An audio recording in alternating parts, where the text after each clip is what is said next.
সেলের shape different different. কেন different different? কারণ কি ওদের ফাংশনও ডিফারেন্ট, ওদের অরিজিন ডিফারেন্ট, ওদের ফাংশনসটা ডিফারেন্ট। তাহলে একটা সেলের শেপটা কার উপরে ডিপেন্ড করে, কি ধরনের ফাংশনস করে। ছোট্ট করে তোমাদেরকে বলি, যদিও আমরা এর পরের যদি তোমার মনে থাকে তোমাদের স্ট্রাকচারাল অর্গানাইজেশনস ইন অ্যানিমালসে আমরা অ্যানিমাল টিস্যু পড়েছি, সেখানটায় স্কোয়ামাস এপিথেলিয়ামের শেপটা পেভমেন্ট এপিথেলিয়ামের মতন, টাইলসের মতন, কিন্তু কিউবয়েডাল এপিথেলিয়ামটা কিউবের মতন, দুজনের ফাংশনটা আলাদা। সিলিয়েটেড বা কলামনার এপিথেলিয়ামটা পিলার লাইক সেলস, তার মানে সবকটা সেলের ফাংশনস আলাদা আলাদা। তো যখন আলাদা আলাদা ফাংশনস, তখন শেপটাও আলাদা হবে। তো আমরা এই টপিকে ওভারভিউ অফ দ্য সেলের ডিফারেন্ট ডিফারেন্ট ফাংশনস পড়বো, ডিফারেন্ট ডিফারেন্ট শেপ এর সাথে। তো চলো দেখে নি এনসিআরটি কি বলছে এর ব্যাপারে।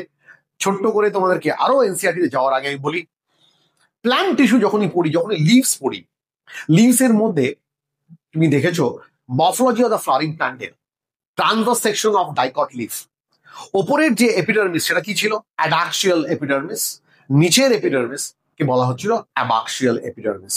এই দুটো এপিডার্মিস এর মাঝখানে আমরা কি দেখেছি? আমরা দেখেছি মেসোফিল সেলস। এই মেসোফিল সেলস গুলো একটু লম্বাটে ধরনের, elongated with many of their, they have got many different types of different numbers of chloroplast, অনেকগুলো ক্লোরোপ্লাস্ট ছিল, সঙ্গে গোলাকার সেলস ছিল যাকে বলা হলো স্পঞ্জি প্যারেনকাইমা। দেখো ডিফারেন্ট ডিফারেন্ট ফাংশনস এর জন্য এদের ডিফারেন্ট ডিফারেন্ট পজিশনে, ডিফারেন্ট ডিফারেন্ট লোকেশনে, ডিফারেন্ট ডিফারেন্ট ফাংশনের জন্য এরা রয়েছে। ঠিক সেরকম ভাবে অ্যানিমাল টিস্যুর মধ্যে ডিফারেন্ট ডিফারেন্ট সেলস রয়েছে। যেমন আমরা জানি যে এপিথেলিয়াল সেলস যেমন বললাম, ঠিক সেরকম ভাবে কানেকটিভ টিস্যুর মধ্যেও কানেকটিভ সেলস এর শেপ ডিফারেন্ট, তাদের ফাংশনস ডিফারেন্ট, তাই না?